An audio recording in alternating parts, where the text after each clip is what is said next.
Hello. Uh, it is my pleasure to introduce Manisha Lad, a dedicated advocate and a change maker in the autism community. She began her career as an IT consultant, working with the leading company like Siebel Systems. Oh, even I work in hospitality, MetLife and UBS Bank in Tokyo. However, her path took a profound turn in 2001 when her son Akhil was diagnosed with autism. This journey led her to become a neurodiverse parent coach, transforming her understanding of autism from a behavior perspective to a biomedical and neurosensory motor approach. Welcome, Manisha Lad. Thank you so much, everybody, and I want to thank ICAN for such a wonderful opportunity, such a great speakers, listening from all the aspects of autism, as if somebody is talking our story from all the different dimensions. So I am here not only as a presenter, but also as a mom, to share the positive and the inspiring story of our only son, incredible adult, 24 years old now, in spite of being minimally speaking, has not stopped him from taking college courses. And he was underestimated 11 years of his life, saying he doesn't even know his letters and colors and numbers, and he has proven everybody wrong. So thank you so much for this opportunity today. I'm just going to walk you through a little bit about me, about our son, what was the autism diagnosis, what was his early life about, how the reflexes and the rapid prompting method was the game changer for us. What is the importance of presumed competence? Back then, we didn't have anything called as presumed competence. We just had two options, either to believe in him or not to believe. And we decided to believe in him. We have put all the interventions which has evidence-based and worked for Akhil to put into a center, a non-profit center, which is funded by the Akhil Autism Foundation in New Jersey, and how we are helping the other students or other abilities to go on the same path. So I come from an IT background, and I came to US after marriage with a lot of aspirations and dreams, and I thought I will do good like others, which of course I did. So I'm very passionate about autism, and I am a neurodiverse family coach. I'm also a level 1 trained in the RPM method and MNRI trained, and that was not my goal, absolutely not, but there was a need. And we accepted Akhil's autism, stating he's come to us for some reason, and we need to give back to something to the community. So around 2007, we founded Akhil Autism Foundation, and since then, we have touched 1,000 families in India and 100 families in US. So this is Akhil. During 10 years of his life, 2001, he came into our life as a very healthy baby, and we thought, he will grow, he will talk, he will walk, he will crawl. We literally took the brain development for granted. Who knew? Who knew what is written for us? And till his first birthday, there were some signs, there were some red flags. But I was underestimated as a mother. You are the one who wants him to talk fast and crawl. Boys talk later. Boys are a little slow. But I knew something is not right. And by 18 months, officially, he got a diagnosis of autism. I was also blamed for a number of reasons. Maybe I did not talk to him. I did not take care of him. And he went into rapid regression right in front of our eyes. He lost his eye contact. He stopped responding to his name, as if he lost his identity. Till 2000, till 10 years of age, we struggled with, he was completely non-verbal. So, Or keys. as per the House. diagnosis, sorry. He said house. House. So when I went to the doctor at 18 months, the doctor pulled a piece of paper and asked me a couple of questions and just told me, oh, this is an autistic behavior. And I heard artistic. I said, oh, I have artist in the house. They sing, so it's an artistic behavior. She said, no, it's autistic. And she handed over me a piece of paper with an old man working in a grocery store. And I'm coming back home, I'm not able to make it relatable. What is this old man working in a grocery store and related to autism, connected to my son? I had thousands of questions. And when I went to her next time again with a bunch of questions, she told me either he will speak late or he will never speak, and he will never live an independent life. And her next statement was that I don't have time to answer your questions right now because I have other patients to see. So I think you should go and see some other doctor who is more experienced. Well, I was not ready to take that answer as a no. And we were told to look into the behavior therapy, to the natural environment, verbal therapy, 40 hours of ABA, speech, OT, and we dived into it.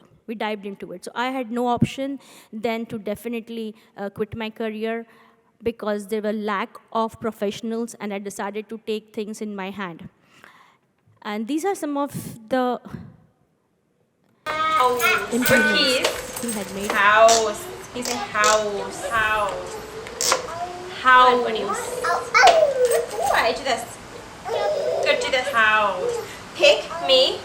You got it. Why? So Akhil's verbal limitation started getting better. Akhil's eye contact started getting better. Why not? He had constant therapists around Robin working with him, keeping him busy, or his mom and dad were constantly available for him. But everything collapsed when he went to school. Because all those early intervention, what Akhil was doing was just memorizing what the other person wanted. When my mom is around, I have to at least give 100 words because she's not going to give me. Or when my dad is around, I just have to give 25 words. And when they both are not around or nobody's around, then I'm a free bird. I can do anything. And so he had just literally memorized. So when he started school, everything was back to square one. And they told he doesn't sit, he doesn't respond, he's not using his signs. So it was a chaos. Since then, he plateaued, and we changed our perspective from behavior therapy to medical. Until 10 years of life, we worked on his gut. We educated ourselves.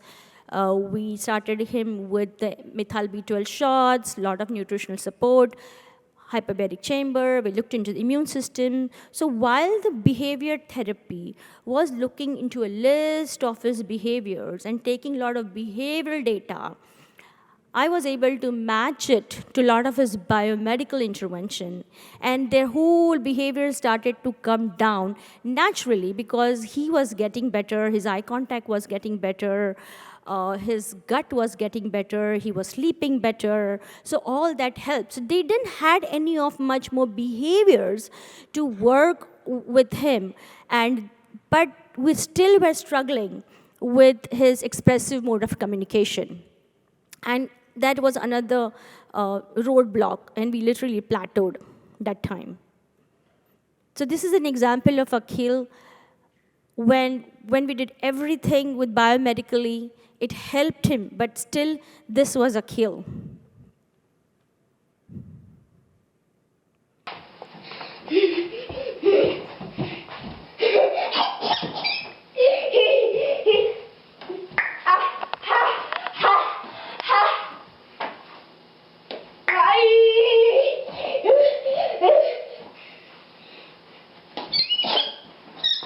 He had no control over his mind and body. He had no clue what he was doing. A lot of stims.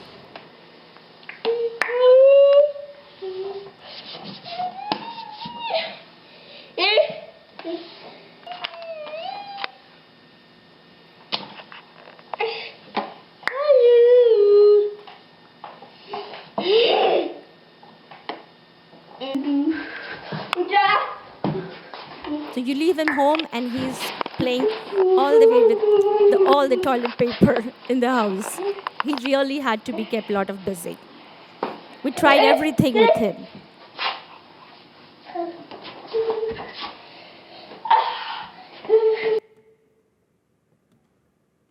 So finally, at the age of 11, he broke his silence through an iPad, through a very controversial method called supported typing. I had no clue what is supported typing, and it was very controversial. Now they say presume competence. We had two options. Should we believe Akhil or not to believe Akhil? In this 11 years of journey, it had changed us. And how it had changed? That we believed only in the controversial treatments. If they are telling it's controversial, oh, then something is there in it, and we have to try. So when he started his new school, it was a different approach.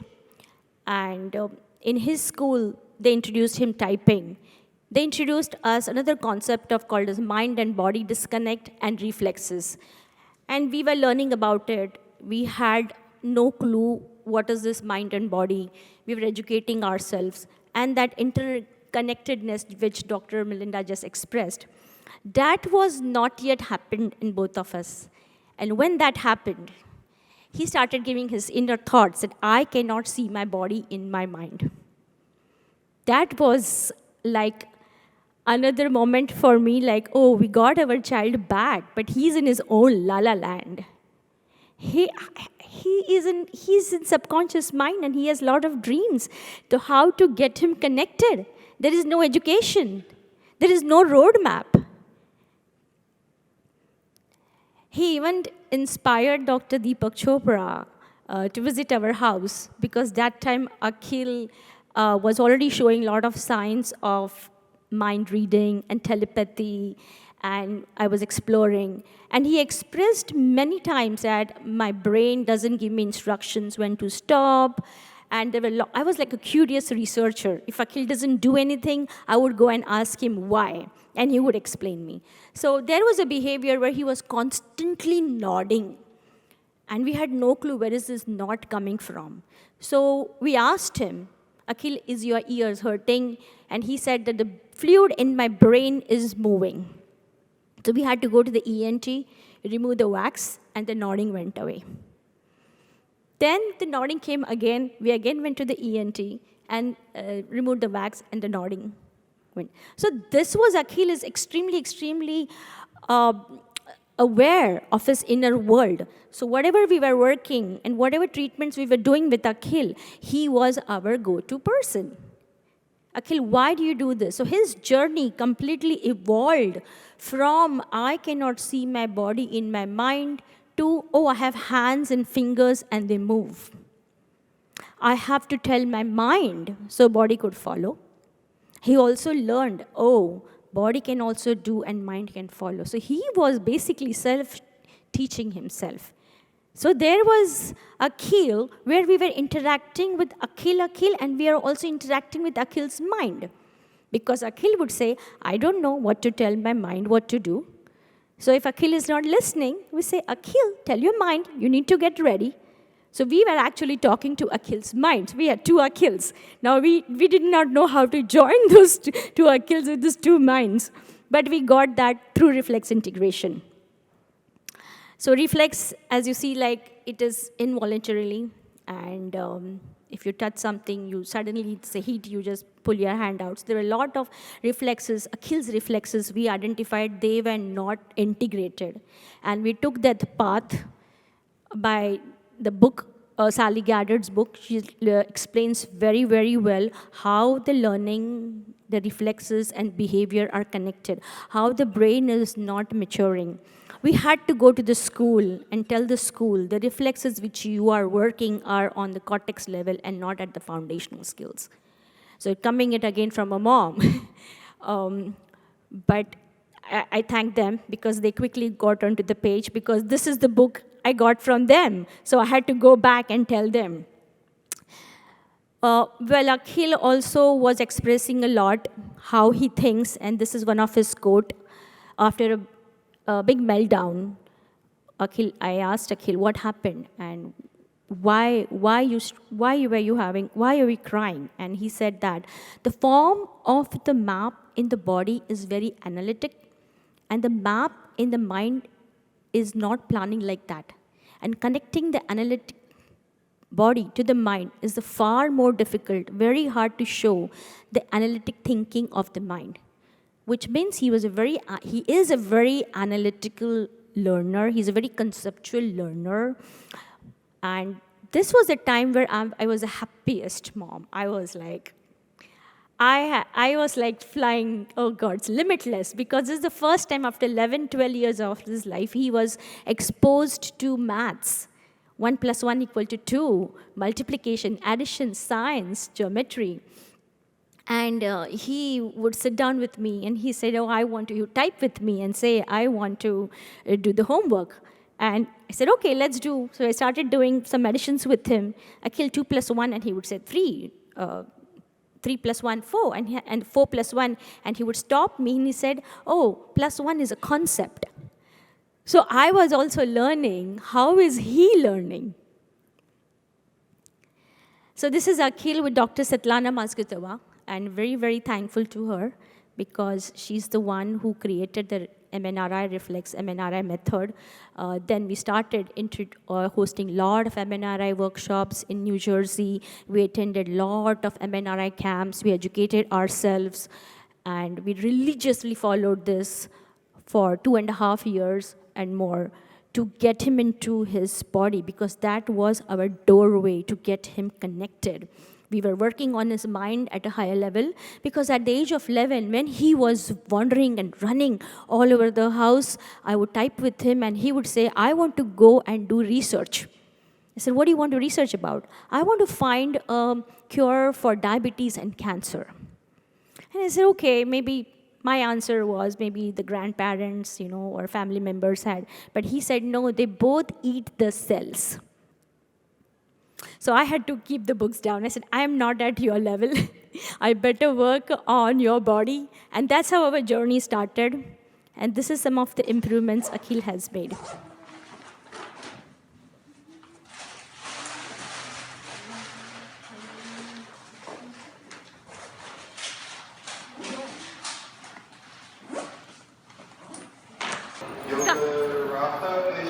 Problem-solving skills automatically, because the automaticity of the brain was happening.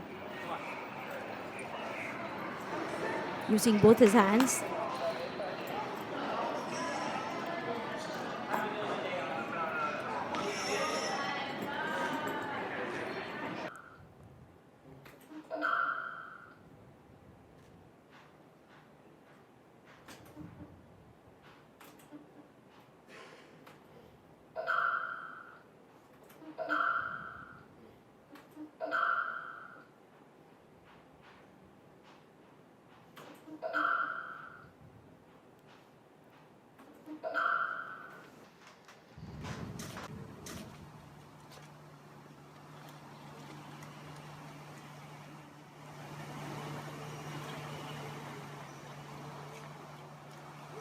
So he was not only aware of his mind and body, but he was also able to regulate himself.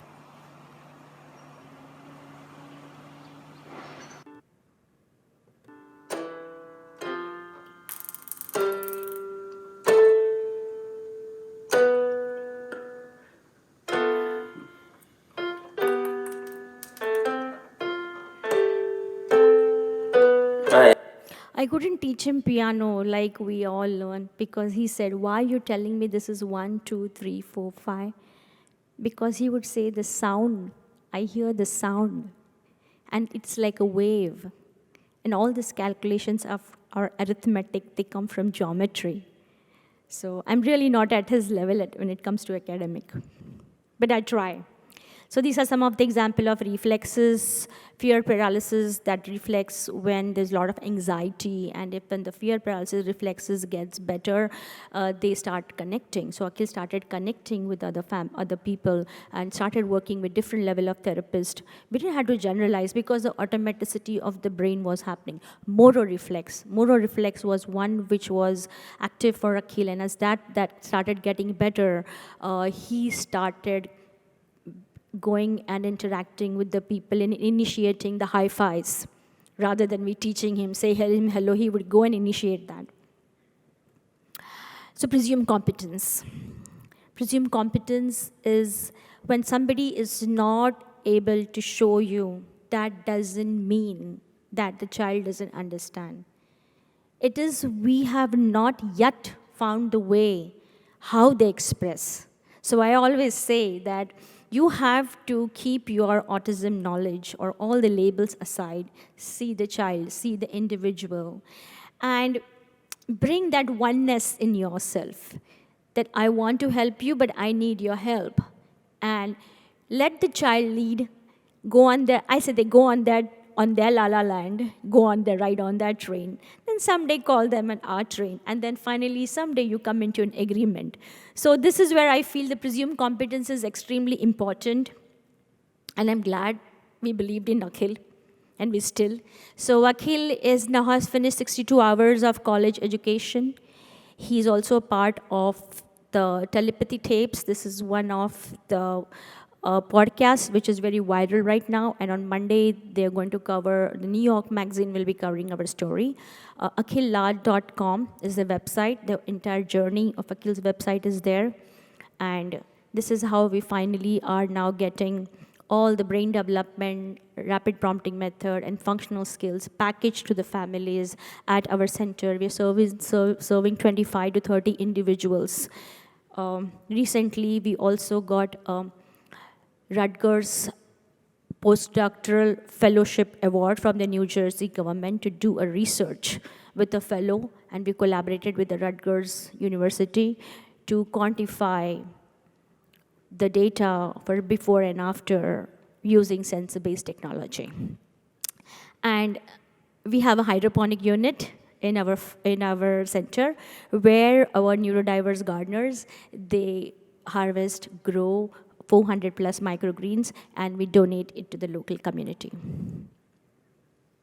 So open for question and answers. Thank you so much.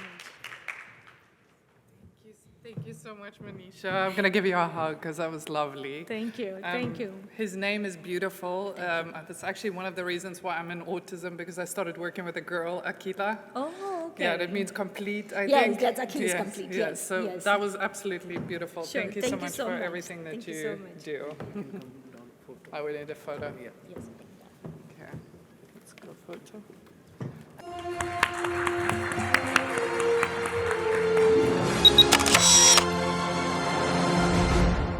Welcome all the panelists, Dr. Temple Grandin, Dr. Alok Sharma, Ms. Lynn White, Dr. Richard Bowles, Thomas Silent, Ms. Stacey Hoagland, Ms. Elizabeth Bonker. I've been to all the tech companies, Microsoft, been there, Google, a lot of the other, Apple, and there's all kinds of autistic people there. 35% of autistics cannot use speech for communication. I learned to type at age 5. I stopped talking for 6 months, but I was also absorbing information like a sponge. I'm a geneticist, so that's what I focus on. It can teach you what things that can help to mitigate the problem. One of the things right now that's a big push right now is how hyperbaric medicine can affect autism, or positively, right? And hyperbaric oxygen therapy is one of the best anti-inflammatories. We are treating younger children at about 3 with stem cell therapy. Within 6 months, they are going off the spectrum. Every person that I ever met with autism, they all want to be a valuable member of society, to have a quality of life that every human wants to have. This is going to be a very unique panel discussion. I mean, we've got such distinguished people here coming from different backgrounds, different specialities, different age groups, different everything. This is an open discussion. It's open questions for all of you. But I'd like to kickstart the discussion by asking Temple, the autism that was there in your age group, or that Bill Gates describes, and the autism that you see now, could you share with us, what do you think, what is the difference? Well, I had definite speech delay, absolutely definite. Some of the things that have been discussed that might be possible causes didn't exist. I'm 77 years old, and then I'm thinking back to when I was a child and when I was young, people that would have been called Asperger's, where there's no speech delay. A lot of these grandparents that come up to me and talk to me, they're old enough that some of those other things wouldn't have caused it. And what I got to thinking about all of this, like there was some very severe stuff discussed, there's a lot of people where they're just slightly geeky. I think they've always been here. So is autism increased detection or something else? I think it's both. And I think on this real mild end, some of the people I worked with in these shops, they wouldn't have had speech delay, but they would have been taking shop classes. And I think all the screen time has made a lot of stuff worse. But then you get into remains nonverbal. That's very severe. Regression at age 13. Then you have the kids that regress at age 3. Some of those kids, are those different? That needs to all be looked at really carefully. It was interesting in the genetics talk, it said genetics, but then in some trigger.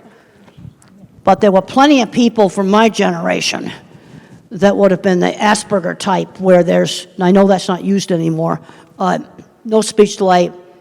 My father was probably one of them. He also had allergies, and then we both have eczema and skin rashes. I have Meniere's disease that I managed to get into remission. That's autoimmune. I think we need to separate it out, might say the Asperger type from much more severe, where there's a lot of other things wrong with them. And now I do know in my generation there's always been kids that were just labeled mentally retarded. Yeah, now those have always been around too. But I think we need to be looking into all of these things. And I'm recommending let's limit the screen time. I was very happy to see a little 3-year-old glued to the window of the plane last night. We were coming in when it was dark and all the lights were on. I'm not glued to a phone. A lot less screen time, a lot going back to some 1950s, just teaching some basic social skills. And then the ones that are slightly geeky are going to do a lot better. Because these grandparents I talked to all had jobs, decent jobs. They managed to keep them. But where it helped was with relationships, getting a diagnosis. And it probably would have helped my father. I'm almost positive he was on the spectrum. No speech delay. That's maybe a very different thing than some of this much more severe stuff. And the first thing I want to do is take the data and divide it, start doing some categories, like a multivariate analysis on the data, to see how it breaks out into categories. And there's just all the discussion about Kennedy. Well, we both might be right. You see, on one part of the spectrum, I think it may be just increased detection, but some of this more severe stuff, some of these other factors may be involved. If I may. Oh, and I'm what I like to call a zennial. I have Generation X's work ethic and millennials' tech savviness. I was born during the Star Wars years, like late 1983. I just aged myself there. But I also see some of the development of how autism has appeared over the years. For instance, when I was first diagnosed, or even before I was diagnosed, I stopped talking for 6 months when I was about 2 years old. But I was also absorbing information like a sponge. So when I finally spoke again, I was ready to wring that sponge out. I could read, write, spell, rearrange magnetized letters on the refrigerator into words. I would rewind Sesame Street over and over again, my favorite parts of movies. We've really come a long way since thinking that Dustin Hoffman and Rain Man is the definition of autism, or at least that's what they had to work with back then. You didn't need to have an intellectual disability, mental retardation, whatever you want to call it. In the mid-90s, that was when diagnostic criteria changed, and I was officially diagnosed then with mild autism. Yes, the term Asperger's syndrome was thrown out there, but my formal diagnosis was mild autism. Back in the 80s, you had to have speech delay to be autistic. 6 months of non-speaking, that was considered a speech delay. So I fit the bill, more or less officially, but it was also really an eye-opener. So that explains why I rewind videos, why I do what I do. So having knowledge of that diagnosis, understanding how it came to be, and what I'm going to do about it. This is the hand I've been dealt. I don't want to change in the sense that if you were to say there's a cure for autism, you want it?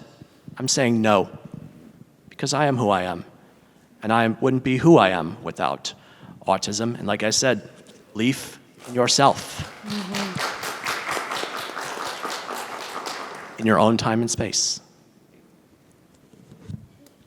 Well, so this is an open discussion. Anybody can jump in. So, Taita, do you want to talk about some of your work?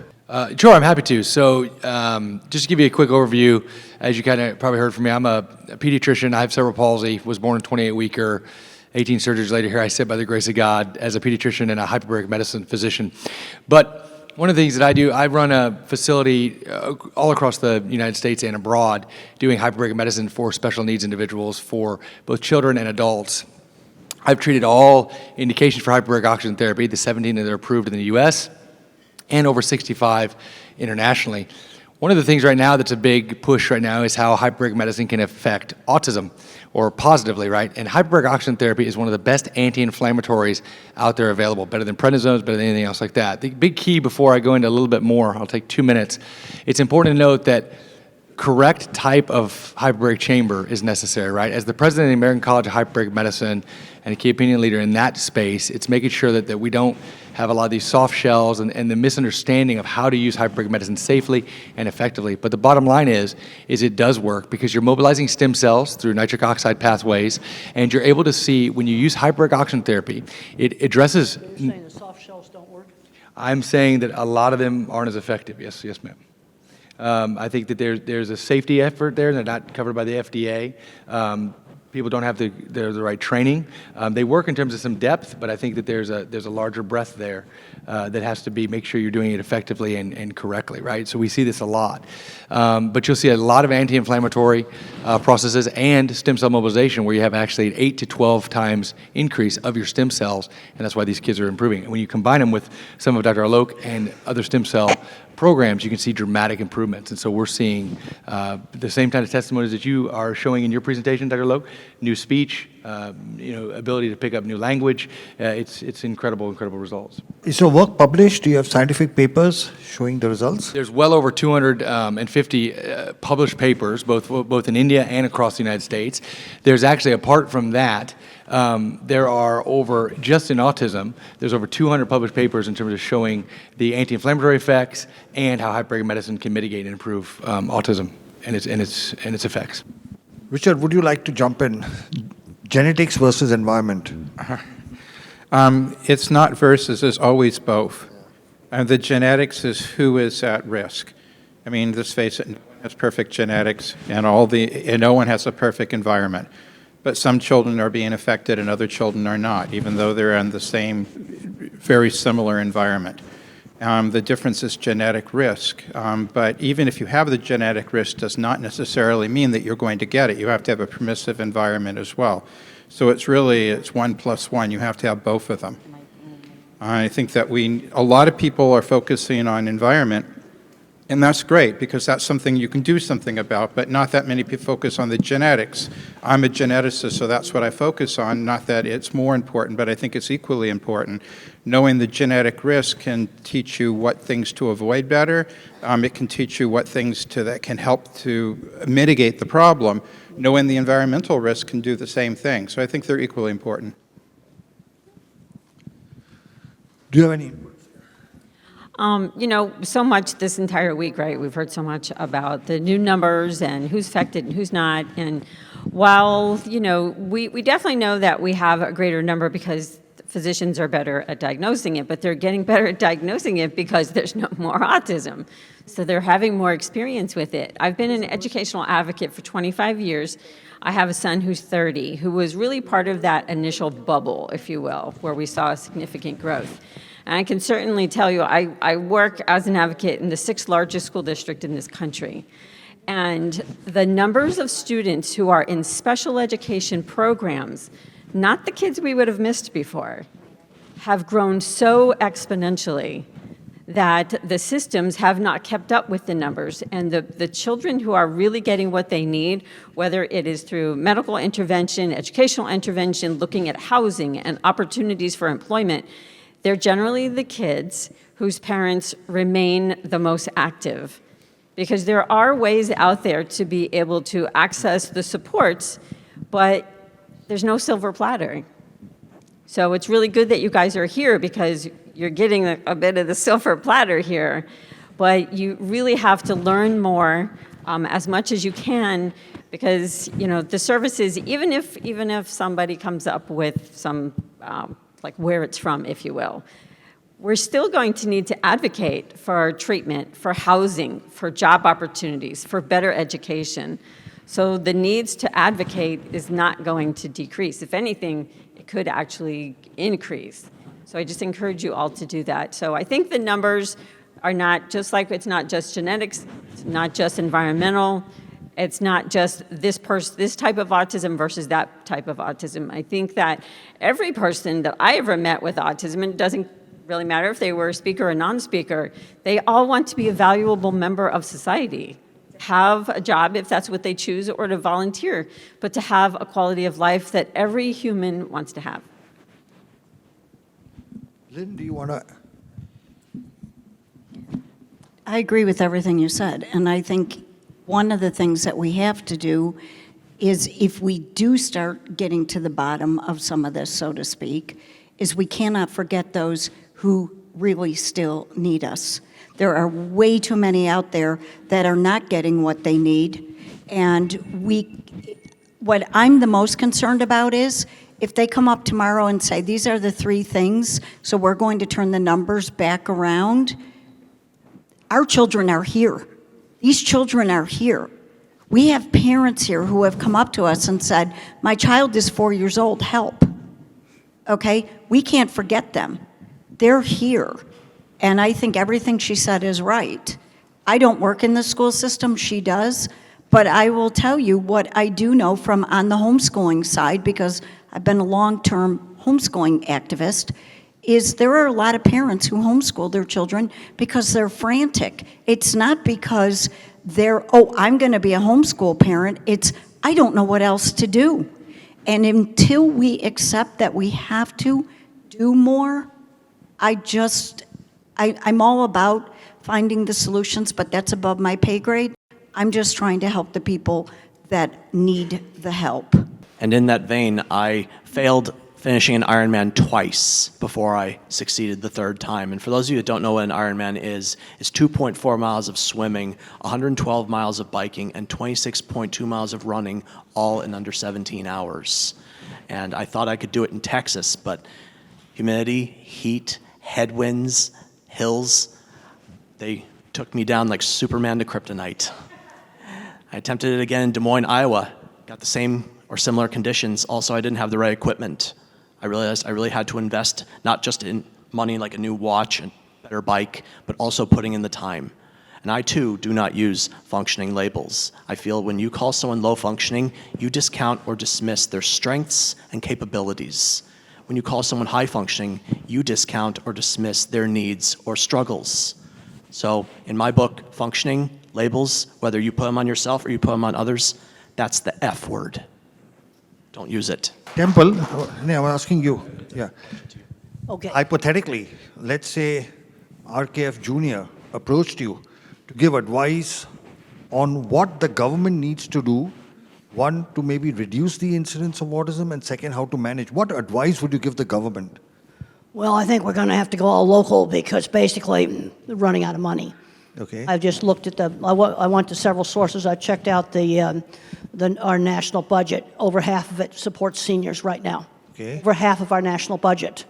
Research money in my field and labs have been closing in a 50-year trend line. Okay. And we're going to have to start doing a lot more local stuff. We need to tap into these retirees. With the early intervention that we're not getting. We're 2-year wait lists, totally terrible. And I was happy to find some people I talked to at lunch where they're doing some of this with retirees. Some of these people are 20 years younger than me. They need to be working with these 3-year-olds. That's what we're going to need to do. Tap into retirees to teach an art class, teach a music class, teach a whole lot of different things. You know, I read an article the other day that cruises in golf are not all what they're cracked up to be. That was in one of the papers. We're going to have to get into the local sources. Also, over the years, I've changed my terminology. I have old publications that say high and low functioning. I can't change that. Okay. But my new publications, I'll call them nonverbal or non-speaking. Remain nonverbal, don't speak. Got rid of high and low functioning. Some of the older stuff, some of the activists got after me. Now, sometimes I think they can go overboard on all this jargon and things like this. Exactly, yeah. Because I just like to figure out really practical things. Okay, like like the really nice lady right here, just tell them, I like to give you an example of the kind of problem solving that I like to do. And when she was alone, she feels really scared because she's helpless. And I said, let's find a way for you to call somebody on a phone. Well, it has to be auditory, so we're going to just teach Siri that is one person, is another person, and then you just call on a speakerphone. You don't have to buy expensive stuff. I think that could be done with existing equipment. That's a simple thing to do. Okay, different buttons on the wheelchair that won't work. Okay, well then we don't use that. There's so many simple things. I remember one time watching a wonderful video a guy presented. It showed a kid somewhere in Africa, got one of those Blade Runner legs, got a pair of them. And he was just so happy out there stomping in the mud puddles. And something like that makes a lot more sense than a fancy electronic leg that's going to just break. Okay. It's also something they could probably make in local shops. You see, this is where a visual thinker sees solutions to problems. You see, the idea for that phone thing, that is a car phone. You say, now call so-and-so. Well, we just got to make those little abrupt sounds. Why am I picking out those sounds? Because I don't want it accidentally going off all the time. It has to be something that you do very deliberately that will make it call somebody. I just think that stuff up. I mean, that's what visual thinkers do. I heard a solution to a problem. I also saw car phone in the car, too. The activists got all over some parent group that's called Profound Autism. And these are the people who need 24/7 care. You know where I've seen some of the best 24/7 care for really severe?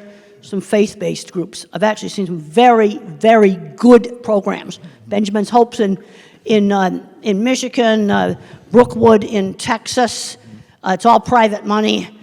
So some of the best programming I've seen for, I don't know what you want to call them, but these are the people that need 24/7 care. And they grow up into adults and the parents can't take care of them for the rest of their lives. You know, that's just examples of some things I've seen that really worked well. We need more of that kind of stuff.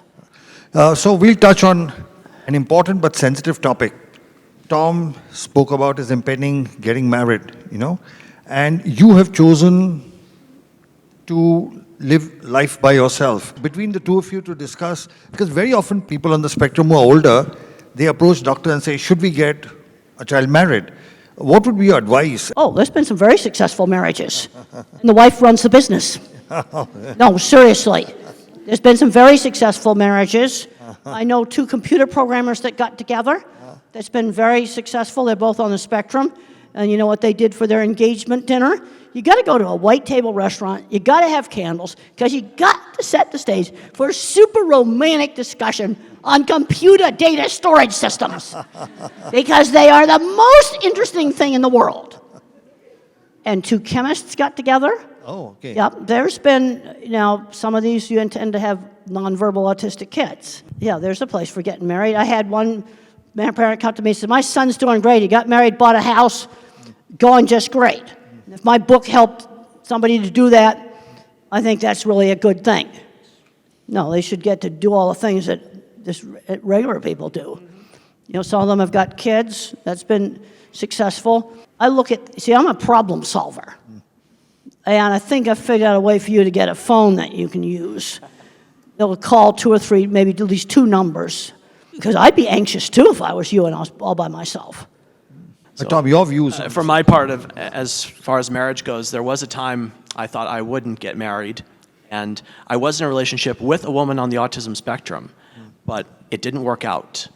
My parents, and they're still together. My mom and dad are still married after 45 years, but they live over 1,000 miles away from me. There was a time they offered me the opportunity to move up to where they were going. I said, I've built a life here. I'm going to stay. So actually, my parents, as much as I love them, being out of the equation actually helped me blossom. Yeah. I see we have some agreement. and Rosetta, she had to step out to check on an order of hers, but we had met in person 6 years ago at an event, kind of like this one. So we knew each other in person, face to face, stayed in touch online During the pandemic, she moved to Virginia. That's where she hails from. I was in California. Then I was doing the Ironman in Maryland, the one I finished. And before that, I said, I'd like to meet you again. So we made arrangements after I finished the Ironman to meet, and we decided to get married, and we're getting married in September. And there are people in my life, unfortunately, that are thinking this would never happen. And now that it is, they are struck. That, don't you think that woman is the most gorgeous woman out there, crown or not? And for someone with autism, and she's not on the autism spectrum, but I am able to make our relationship work.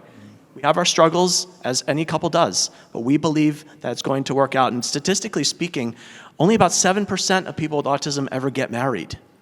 And even fewer stay married. So we have some resistance, some difficult spots, but our love matters. And I really wish she was here to hear me say that.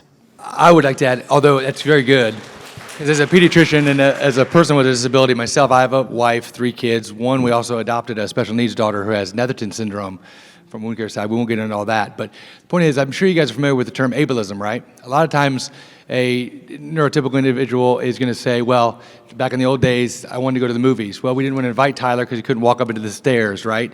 So they were trying to save my feelings because they didn't want me to fall down the stairs, for example, when really I just wanted to be invited to the movies, let's say. So the point of all this I'm making is you just got to look outside the box and allow, there's a lot of blessings.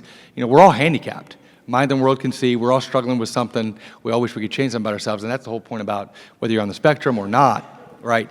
But I think it has very much, we have to combat ableism in this country. Going back to what I would say to RFK, if it was for me or for anybody else with a disability, is when we lose value in people, we start to fail. And I think that that's where the slip is, even though maybe some of his comments, in his mind, he was actually trying to help. I want to believe that, right? He was talking about the severe autism where they're never going to get married. I mean, I see these kids. So do you, Dr. Sharma. So do you, the occupational therapist. That's a real thing that we deal with, and these parents are looking for hope. So I don't want to say that by any means he's inherently evil, but it's a crass comment, and realizing and finding people's value and how they navigate the world. And people that are non-speaking, if they're in a job, know the difference between real work and stupid little busy work.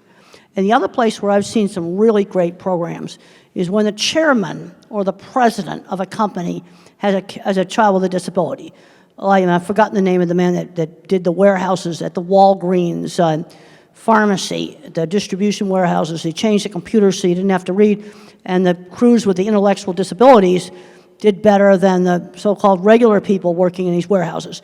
You see where the top does it.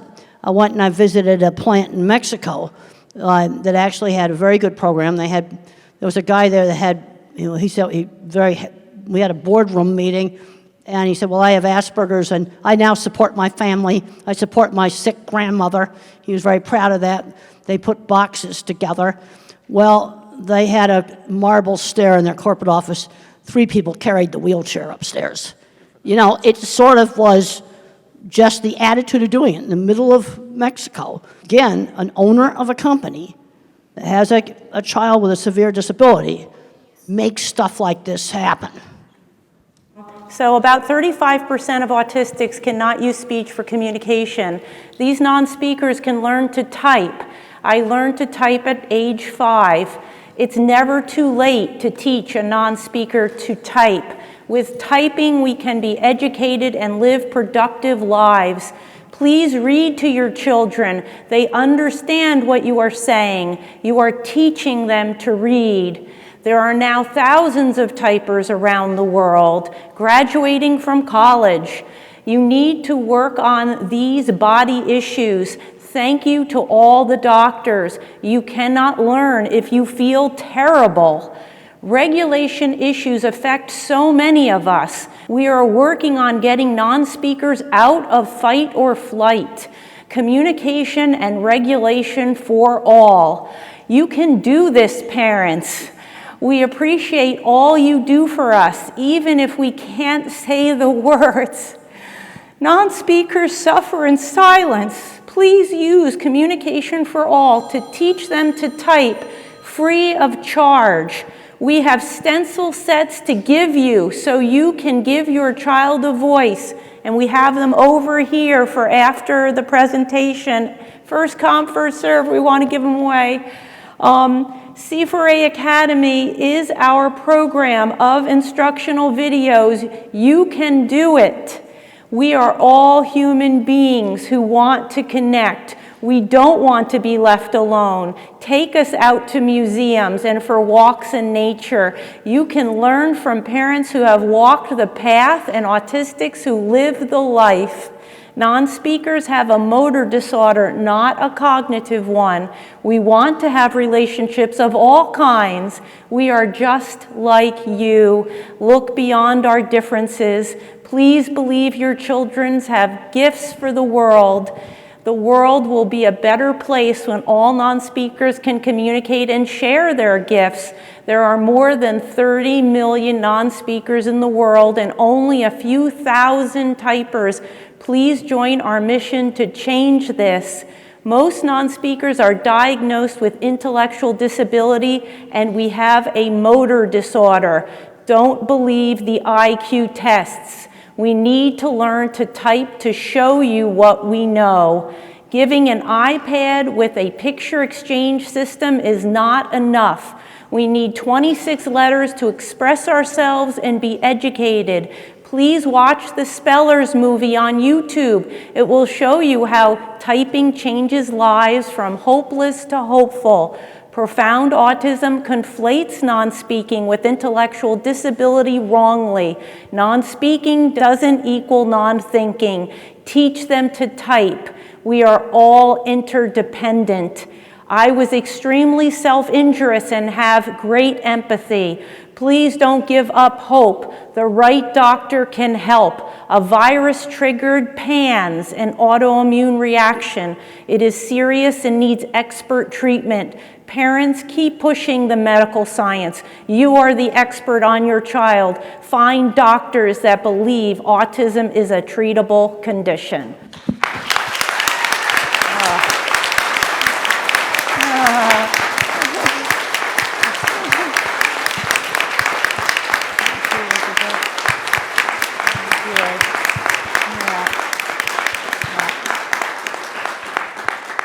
This question is for Dr. Bolts. This is about the supplements that you had shared earlier. Is there a protocol to wean off the clients or patients who are using them, or is it more like a lifelong usage of these items? I think that depends on why the supplements are started in the first place. If they're started because you want to improve your concentration and focus a bit, and then you do it on your own or go to an environment in which that's not necessary, then you can decrease it. But for the most part, autism was present at conception, at least the genetic component of it, and the neurological part was present in very early life. And most people continue these supplements for a long time. I do want to mention one thing that from earlier is that when we're talking about autism, we're talking about an extremely wide spectrum. And on one side, you have the billionaires, and obviously they are employed and they are getting married, and they are thinking of themselves as neuro-unique and not disabled, and that's very, very valid, and they are actually offering a tremendous amount for society. And on the other end of the spectrum, as a pediatrician, I see people that have very severe intellectual disability who have abilities of a 3-year-old when they're intellectually while they're an adult. Maybe they can't even walk very well, maybe they have seizures, maybe they have serious problems as well. And those are also with autism. And those people are not going to get married and are not going to be employed. And then there's everything in between. There's a tremendous spectrum. And so it's really hard to talk about everything on the same spectrum with the same answer. I can't stress enough how much people underestimate the autism population. Yep. We are overlooked, we are undervalued, and unfortunately we believe what we are told sometimes too much. When we're told we can't do something, we internalize it, we believe it, and we stick with that. It took a lot of me to get out of my own way and realize I don't have to listen to the haters. I'm going to do more with my life, and look where I'm going. Well, one of the things the projects that were shown in the HBO movie I did in the 70s, and I wanted to prove I wasn't stupid. That was a huge motivation for me, as a lot of people, since I couldn't do higher math, thought I was absolutely stupid and I wouldn't be able to do anything. And then I discovered these other people out there that owned machine shops, couldn't do higher math either, and were on the autism spectrum, and they had really good businesses and 20 patents. That made my day when I discovered them. How would you respond to people with autism or their family members who participate in self-isolation because of the maybe fear of judgment of going into the community, and what you would say maybe to inspire them to go into the community more and participate in the community more? Well, Mother always had me out in the community, and she had a very good sense of how she could stretch me and the things that I'd be capable of doing. Like, for example, when we went to my grandmother's house for Sunday dinner, for my exercise, I was allowed to play Beat the Elevator, and I could run up 5 flights of stairs before the elevator got there, and that kind of run the energy out of me. Another thing they did is I only had to sit at the family table for 20 minutes. Then I could ask to be excused, but if dessert wasn't served, I didn't get any. So if I wanted dessert, I had to stay. You see, she always put some choice in there, but she had a very good sense of how much to stretch me, and she realized that big, noisy crowds were sometimes a problem, but I'm concerned that some moms just totally overprotect. They can't let go to let their kid do the most innocent things, like while you're pumping gas in the car, have the kid run in and buy some milk at the store. And I had one mom says, I don't have the guts to do that. You see, this is where the moms just can't let go at all, and they're doing everything for the child, and the kid's not learning anything. And I have a book called The Loving Push, and that was aimed at, getting these moms to get them out gradually doing things. You see, I've seen huge problems with everything being done for them, and they're not learning any skills. And we had a rule that it had to be on the list. So as soon as I knew how to write, I'd put things on the list, and I would help with grocery shopping. I'd go and get things on the list, put them in the basket. I was learning that at a very young age. Yes, and you do Walmart, for example, that's one of our big stores, when it's not so busy. In California, where I live, I don't know if they do it here in Florida or other places, there are certain reduced sensory hours. Like you can go in between like 7, 8 a.m., less lighting, less people, a lot more better shopping experience. But I've written a book, Come to Life, Your Guide to Self-Discovery, to address getting out there. Life doesn't come to you, my friends. It's up to you to come to life. Are we keeping our kids out from out there? And also in addressing the naysayers, the people that might be holding us back in a sense. That's in my book, My Glass is Full. And these are available for sale. Is in neuro needs, we have some people with autism that work for us, and they are in positions in which their abilities are perfect for their job. They are better than a neurotypical person at that job, because we know that they can do that, and we know autism. We just need to get the word out that these people have certain abilities that allow them to do things better than other people, that it's not charity, that employers will want to hire them. And they'll want to give them a good wage. We think that, this is what Dr. Grandin was talking about, is the way of fixing things and pictures and everything, is that they have abilities that other people don't have. We just need to get that word out. We wouldn't have any computers without all the people in the tech industry. And I've given talks there, and half those programmers are on the spectrum. Yeah, I've been to those companies. I've sat in their fancy restaurant, watched all the nerds come in. We need the skills. See, that's the thing. At one end of the spectrum, and you've got Steve Jobs and Bill Gates. Bill Gates is official now. He's on the spectrum. And he's had a very successful business. Another thing, both me and Bill Gates were taught that you give back. That was something we were both taught. I have put 23 graduate students through school paying for their masters and their PhDs. That's what I've done with the book money and speaking engagement money. And Bill Gates said you get huge amounts of money going into healthcare. We were both brought up in an era where you give back, which it's been really eye-opening for me to read his book, because so much of how we were brought up was very, very similar.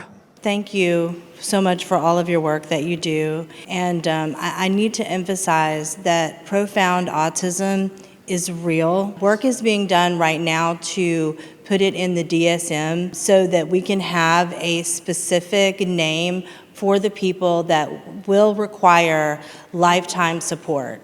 And as much as, of course, we want our kids to continue to grow and to thrive and to be as independent as possible, it's very important to recognize that for some people, they are not going to be independent. And the best thing that we can do is continue to support them, have trained caregivers, because one day we're not going to be here anymore, and our kids are still going to need care. And the system is very broken for them. And it's hard. Autism is not always awesome for everyone. It's hard. And, you know, when you see kids that are beating, or adults that are beating their heads and they've lost their eyesight because they're banging their head on the wall, I mean, these are real things that they're dealing with. And so it's a big spectrum. When we adopted our kiddo that's special needs, the developmental doctor, the first thing that he told us to do was watch your movie, Dr. Grandin. And it was amazing for us. And it was very eye-opening. And the encouragement was there for him, and we are still encouraging our kiddo. But he's almost 20 years old, and he still can't use the bathroom by himself, not completely independent. He can't brush his teeth by himself, and that's a goal that he worked on the entire time that he was in school. So we have to recognize that, you know, he's not going to get married. He's not going to be able to live the same life that my other kids can live. He's not going to be able to drive a car. But any improvement that he can make towards being independent, we're going to continue to push him. I mean, he's still in therapy. He just got on a horse 2 weeks ago. We were shocked about that. We never thought he would get on the horse. We thought he's going to go and brush the hair of the horse and just be there. But no, he did. And so that improvement that he made, I mean, we're thrilled, and we're going to continue to do that. But we also have to prepare him and his brothers and sisters that, you know, he's going to need care after we're gone. So I just wanted to say that remember, and I appreciate everybody's positivity, but remember that for some people, they have kids and family members with profound autism that are going to need lifetime care. I totally agree with you. I totally agree with you. In my talks, one of the things I talk about all the time is we're going from Einstein, that somebody is going to need, you know, constant care, 24/7 care. You see, this is one of the problems. And it's such a big spectrum, all with the same word on it. And I totally agree with you. And every talk I do, I make a point of, some of the activists attack the term profound autism. And I'm not the one who's attacking it. People that have the loudest voice are putting in the input, but the people that can't speak and their caregivers, God bless them, are tired. I mean, it's all you can do to pay the bills and take care of a person, change adult diapers, emergency room visits. Nobody wants to babysit, so you can forget, like, going places. It's hard. So those people are left out of the research and the statistics. And so it's important for us as the autism community as a whole to remember that 27%. Okay, now I'm very interested in the 27%. That's profound autistics. Okay, where that figure came from. Just from my experience, I'm pretty sure that's correct. I was just at the Profound Autism Summit last week in Boston, and that was the figures that they gave, and I trust But them. I've seen parents just completely stressed out. I remember one respite program they had in Texas, and the family was so stressed out, they just put the music on in their air-conditioned car and just laid there for 4 hours. That was how stressed out they were. 4 hours of respite, and this is very different than somebody like me or somebody like Bill Gates. It's a totally different thing. And then you have some that are kind of medium that may not be totally independent, but they can do a lot of life skills. It's such a big spectrum. I really believe that what we need is more people that care, more people that don't have autism that care, like teenagers and, like you said, seniors that can help parents, that are trained, that there just needs to be more compassion in our society, and I feel like that should be a part of the message that the autism community is putting out there. Well, the other problem we got was certain advocacy, the autistic community, they attacked me. They've called me ableist. They've called me bad things. You know, some of it, they just put so much venom out there. Right. That you're not actually getting things done. One of the things that 25 years, and remember, I'm 25 years in the construction industry, and I have found that it affects how I think about things. You have to build things and solve problems and not just talk about it. You got to do stuff. You got to get projects done. You got to make them work. You got to not fight everybody. You don't get jobs done doing that. It is to support children like yours that I made that comment that didn't go over well. That autism is a very large spectrum. I see kids that appear to be profound. Some of them become mild autism because of the right treatment. Sometimes we find the exact gene and they get much better. Some of them become moderate autism, but some of them stay profound, even if we find the gene. Some of them we can't help today in 2025, no matter what we do. And you're right, the community is not really supporting them to the degree that perhaps that we should. And we need to consider them as well as the others. I need to just add something. You said there's no research on profound autism. Very little, like 6%. They're like But people with no, profound just to autism. let you know that we are actually doing intense research through brain scans. So we are doing PET CT scans, and we are noticing that those children and adults with profound autism have a very different type of hypometabolism in the brain. So we are able to, through brain scans, separate the mild from the moderate from the severe. And we are also able to, we can also see which parts of the brain are working more and what special skill sets they could possibly have. So today, especially in the neuroimaging world, the focus is shifting from what they cannot do, the brain that is not working properly, to what they can do. And as you know, in all the talks, including what Temple spoke about and Tom spoke about, once we identify what is the thing that they are specially connected to, feel about, and then give them coaching in that, they do miracles. Now, the treatments that we have, the treatment that Titler said, hyperbaric oxygen, our own treatment with stem cell therapy, we are able to help the people with profound autism as well, because the stem cells go and repair that part of the brain which is damaged. And we are seeing non-verbal, see, there's no question about the improvement. A child who's non-verbal for 8-9 years starts talking, Now, there is no question about whether it worked or not, because you're non-verbal, and, surprisingly, among the first things that the children say, they tell their mothers, "I love you, mommy." We've got dozens of kids where among the first things that comes out is expression of love. It was just bottled up inside, and it actually gets expressed. Yes, there is work being done. Those distinctions are happening, and it is likely that in the future, the combination of stem cells with hyperbaric oxygen and rehab will possibly help the children. I want to make a quick comment to you. Go ahead. One thing you didn't say in what you just talked about with profound autism, you voluntarily took that on, which is amazing. Not a lot of people would do what you did. Mm-hmm. Thank you for your contribution. So that's Rosetta. a lot. You're on, Rosetta. We are here because we're together, right? Because we love one another. We're talking about autism. These great people on this panel have different views, different point of views. Remember, we look at life different ways. Each person brings something great to the table. So let's respect every person on the panel, and everyone here is being respected. The thing I would like to point out is that I remember going to Tanzania, and Tom and I was talking with a lady there. She said the moment her son was born, her and her husband was told he would never be married. She would never have grandkids. Now, for my experiences being a nurse, I'm not a nurse and I'm a motivational speaker, but I was a nurse. So I know what it's like to change diapers. I know what it's like to take care of someone.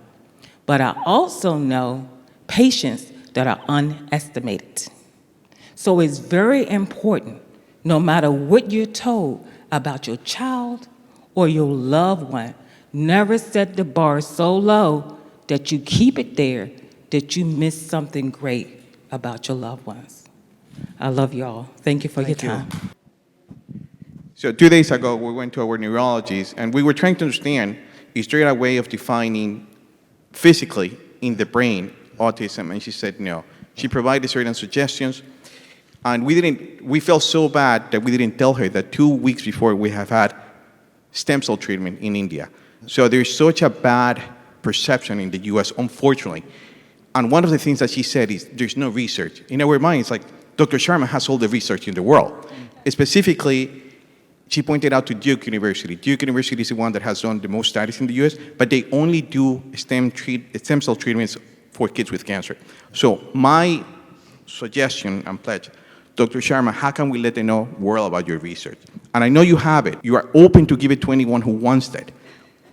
What can we do, us here, to help the world know about the success of your treatment? Whether it's leaders, politicians, regulators, they finally listen to people. You're the real voice. You are what is real. All of us, some of us, have professions, some of us have a conflict of interest, some of us have particular preferences or beliefs, but parents have one and only one thing in their mind, the well-being of their children. Is there anything else that you can even think of? Nothing. So your voice is the voice that will be heard. And when you speak it loud enough and repeat it enough, there will be a change. Change comes about when people like you speak out. Because, we believe our own clinical experience is showing us that when we are treating younger children at about 3 with stem cell therapy, within 6 months they are going off the spectrum. The older the child, the longer it takes. And it is my hope and dream that one day this becomes a standard of care. The moment it is diagnosed, especially kids who are profound, will need it. There are children who will not need it. There are a whole lot of children who are mild, who adapt and who get along with life very well. But not everyone. There will be what she's talking about, the profound kids who need help. There's something called a hole in the heart. Kids with Down syndrome have a hole in the heart. If you have a hole in the heart, you fix it. The cardiac surgeon will go and do something and fix it. So if there is severe and profound damage, it needs to be fixed. And what we are seeing is that once you fix that, whether it's hyperbaric oxygen, whether it's micronutrients, whether it's the supplements that he was talking about, whether it's the stem cell I talk about, whether it's the rehab he talks about, in my lecture I said it all works together. So your voice is the voice that will be heard. Anybody else, any questions? I have one question. I'm watching with the gentleman behind me who is telling about that. Even my neurologist did not believe when we started the stem cell therapy for my son. But after 3 or 4 visits to India to the neurogen, the changes she saw in the kid, it's unbelievable. My son is the same patient for the last 6 to 7 years with the same neurologist, with the therapies and everything. The development, what she saw after stem cell therapy is totally different. We could able to make understand the neurologist, but the school system did not understanding us actually. Some of my friends, when they go to this kind of a different kind of a therapy out of the book, which is not profound in very popular in the USA, they're not even going to tell in their schools actually. They're telling that we're going to vacation for 5 days, 6 days. We did the same thing. We went to the school. I said my kid got help. If somebody needs help, you call my number, I'll tell them the same thing. I told every parent who called me, and I given the number, I told him that what are the benefits which my kid got. I feel if we don't keep the awareness of these things, of different methods, it is impossible to help the whole community. The community needs help. We have to be together to help the system. Because if the system doesn't help, we have to come up from our own side from here and help the system. My son can see a video now. Yeah. Head, shoulders, knees, and toes. And by God, he's following the video for the first time in his life, touching his head, his shoulders, his knees, and toes. He can say 3 weeks out of a stem cell. He can say 1, 2, 3, 4, 5, 6, 7, 9, 10, even though he has apraxia, and sometimes he closes his mouth to talk. A, B, C, D, E, F, G, and we practice that every day.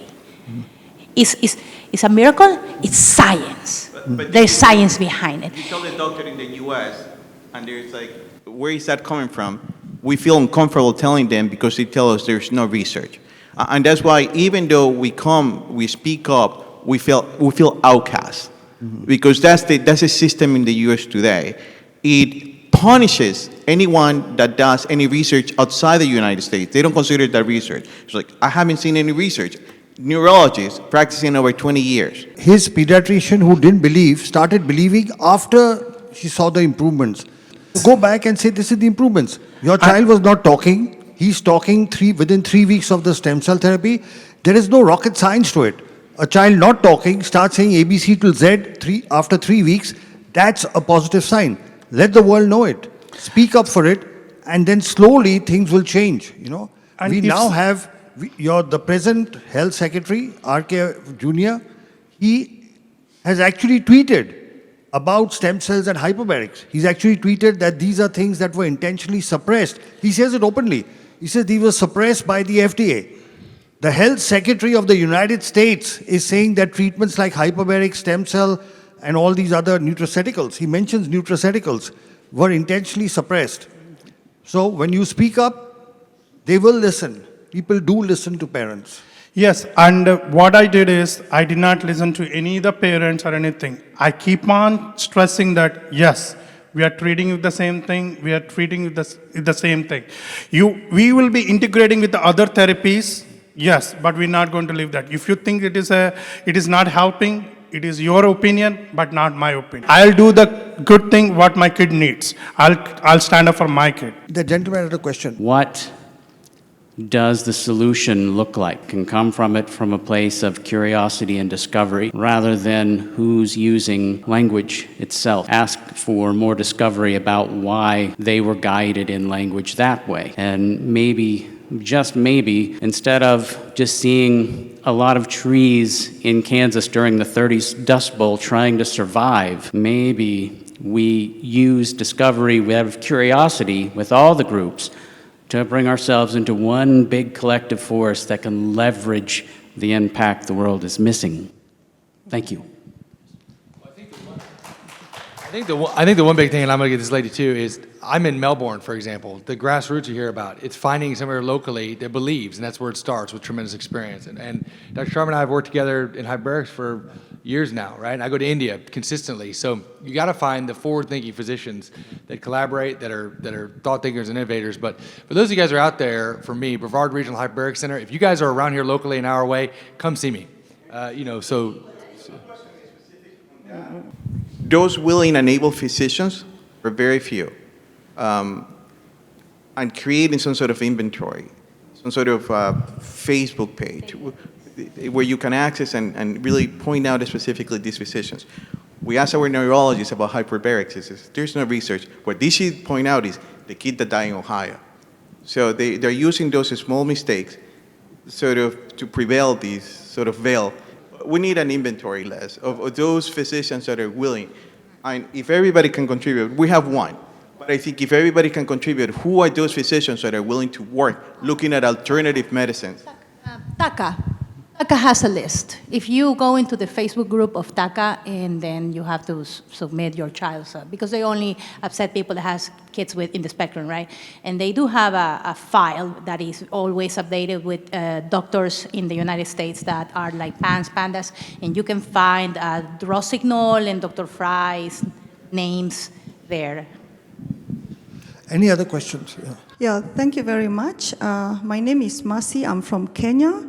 I'm a mother of triplet boys with autism. We have to believe that autism is treatable. So we are coming from a background noise that autism cannot be treated. So you get this diagnosis and you are in limbo, you struggle, and then somehow you find the light. So I found some light. We've been doing stem cells since my sons were 5.5. I mean, it has been a game changer. I have come from a state of constant clinical depression to just smiling. I mean, you all saw my son, Ricky. even ask Dr. Temple a question. And I mean, that is, I never even knew he's at that space. So what am I saying? What I'm saying, especially to the parents, we have been fortunate to have all these professionals give us very fantastic talks and solutions, but as parents, what is our duty? I feel that our duty is to a call for action. Dr. Sharma said that everybody is speaking in their own space because you cannot be a jack of all trade. You see, that's why we have Dr. Richard is working on genetics and metabolism. We have the OT is working on sensory. We have Dr. Sharma working on stem cell and so many others. So what I have done as a research, my background, I'm a research scientist, and it has really helped me because in research, we follow protocol to the dot. If you want your experiment to work, you have to follow from A to Z. That's exactly what I've done. I've taken Dr. Sharma's protocol, followed it A to C. I've taken Dr. Temple's protocol, lived experience. She stresses so much about independence and career. And I can tell you the last 2 years, her words have really shaped the way we are doing intervention for my sons. Right now, my 3 sons can all wash themselves, clean their butts, feed themselves, go to sleep, shower, they can mop the house, they can wash their clothes, brush, and now we are doing now outside independence. That's why you see like Ricky is roving all around from hall 1, A, B, C, and asking questions even I'm not there.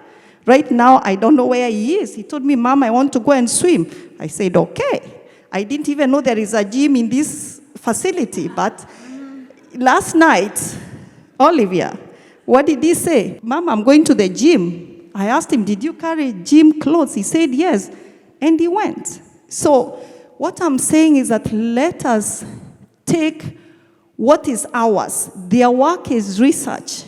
Let us implement. Let us take everything, not just one thing. It's all about, they have said it's research, and many parents ask me, Mercy, will stem cell work for my children? I'm like, yeah, because it's research. It doesn't know Lenny, it doesn't know your son, it has no face. It's research. Just follow the protocol. You know that stem cell cannot work on its own.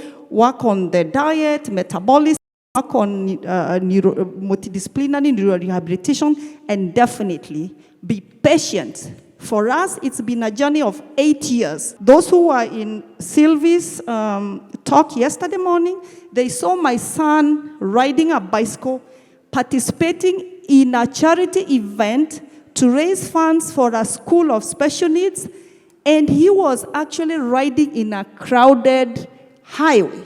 I mean, I saw that and I'm still smitten, I'm still overwhelmed. So please, parents, let's take our mat and walk. Thank you. I wanted to ask Elizabeth what we can do to help you and your mission and the legislation, to have legislation passed in the government. We need to fight to enforce the Americans with Disabilities Act in schools, which is something that she is desperately trying to do for families across the country who, even after they learn how to type, are being denied that accommodation in their schools. So again, there's so many things to do. Thank you for the question. That's only one of many things. But you can go to our website, communication, 4all.org, and we have a take action section. And it'll tell you about what Elizabeth is doing to try to help all those who suffer in silence. Thank you, Elizabeth. Thank you. So we'd like to wind up now. We'll ask each panel member to give a concluding remark. Lynn? I just think that conversations like this are what are needed. We all look at it differently, and that's what makes it right. Because if we all agree with each other all the time, the world would be a very boring place. Mm-hmm. And we each have our different needs that don't make anybody less or anybody more. We just all need to work together. And I want to say this. Meeting Elizabeth was my highlight. She's right. We have to fight. And guess what? Parents, we do know our children. And when we fight for our children, sometimes we take on a role we didn't want to take on, but at the end of the day, we can inspire other parents to fight for their children. Because I've had people say to me, I don't have your personality. I'm not willing to just take somebody on. And I say, you don't have to have my personality. You just need to believe in your child. Thank you, please. Welcome to Yeah, well, I mean, I think Elizabeth kind of says it all up there. But just to go to what you guys were saying, just real quick for a minute, when my son was little, we got very quickly, as soon as he got diagnosed, we got into looking at bio treatments. And we did the gluten and casein-free diet. And when I took him back, because I don't know, I guess I had this thought in my head, because they keep wanting you to come back, like they're going to say something different. And so I took him back like the next year to that same neurologist. And he's like, wow, what are you doing? He looks pretty good. Like, what's happening? And I was like, well, I have him on this diet. And he's making all this tremendous progress. The doctor said to me, the neurologist, it was a neurologist, a pediatric neurologist. He said, shooting darts in the dark. And I said, hand me the dart.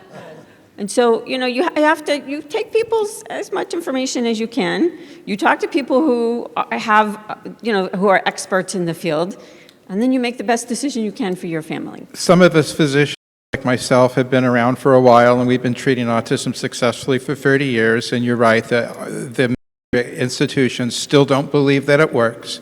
I'm trying to publish as much as I can. It's a drop in the bucket for what we need. A lot of people are doing the same.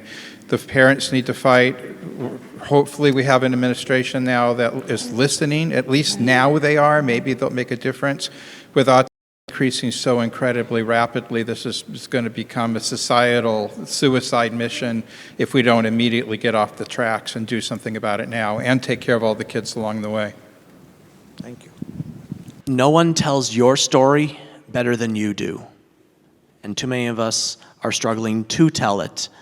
But when you find your voice and use it, that's when your life transforms for the better and other people's lives transform for the better. So go out there and do what needs to be done. Some of us have more work to do than others. We have come a long way, but we have a very long way to go. And I'm not much of a gardener, but I think every one of us is like a flower, and we might bloom later in life, certain circumstances promote or stop our growth.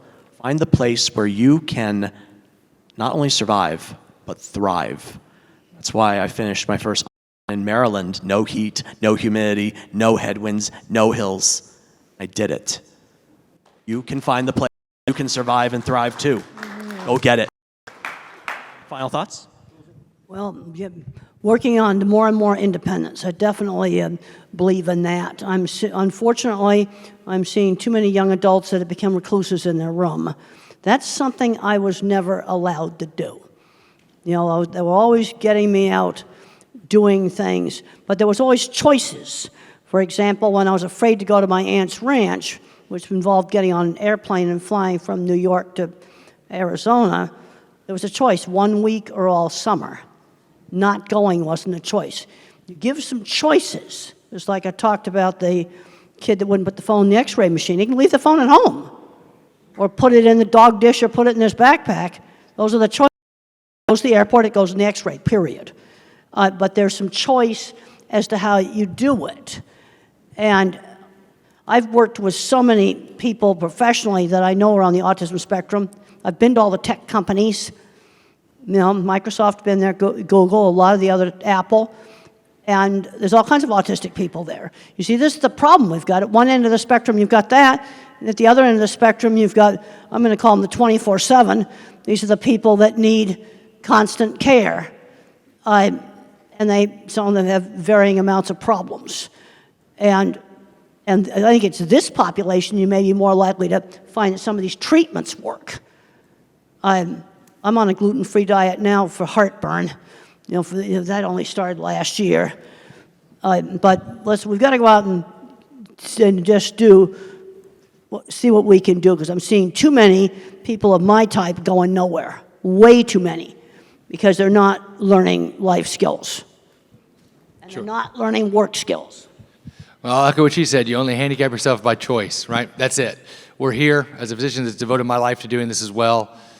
We're here, and I think you just have to find your village. You guys know that, but at least locally, if I could be an asset to you an hour way around, let us know.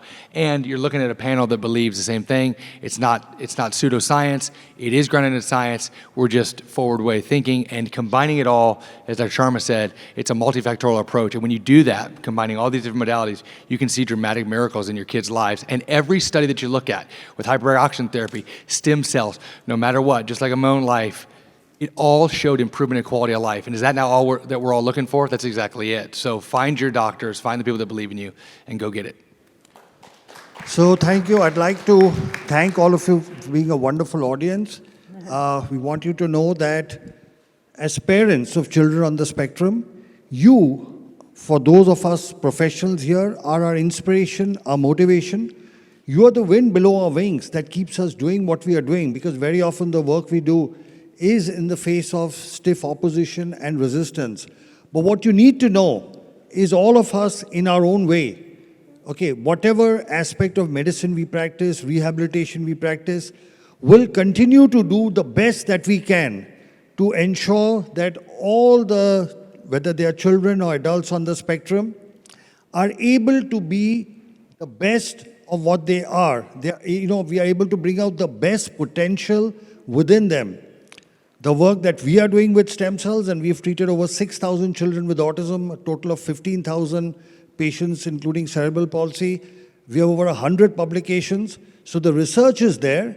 It's just a matter of time as more and more, like your children start improving and start speaking, as more and more people get to know, this will be available everywhere.